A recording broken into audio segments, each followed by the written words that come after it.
In today's video, I'm going to teach you how to send Excel file to Google Drive. By the end, you'll know exactly how to move an Excel spreadsheet from your computer into your Google Drive so it's safely stored and easy to access anywhere. All you need is a web browser and to be signed in to your Google account.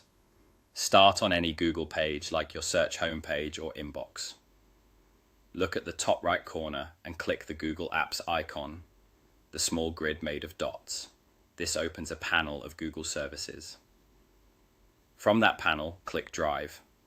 Google Drive will open in a new tab or the same tab, showing your files and folders.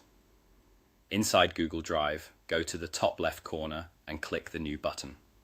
It usually has a plus sign and sits above your list of files. A small menu will drop down with different ways to add content.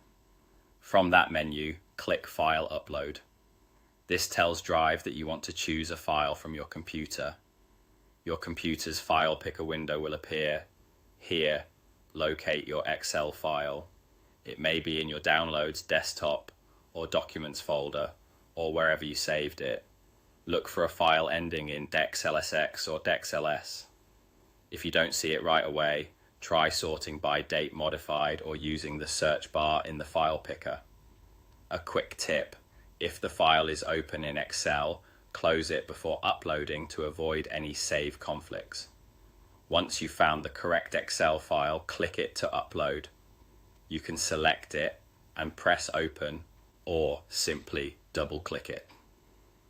Back in Google Drive, you'll notice an upload status panel appear in the bottom right corner of the screen. It will show the progress of your upload. Keep the browser tab open and wait until it says Upload Complete. Large files may take longer, depending on your internet speed. When the upload finishes, your Excel file will appear in My Drive.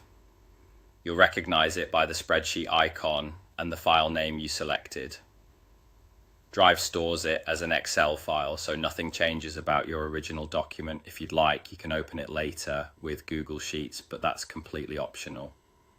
A few quick tips as you work. If you want the file to land in a specific folder, open that folder in Drive before clicking New and File Upload. If you accidentally pick the wrong file, use the Upload panel to cancel it. And for a smoother experience, make sure your connection is stable while the file is uploading. That's it. You click the Google Apps icon, chose Drive, hit New, selected File Upload, located your Excel file and clicked it to upload. Your spreadsheet is now safely stored in Google Drive and ready whenever you need it.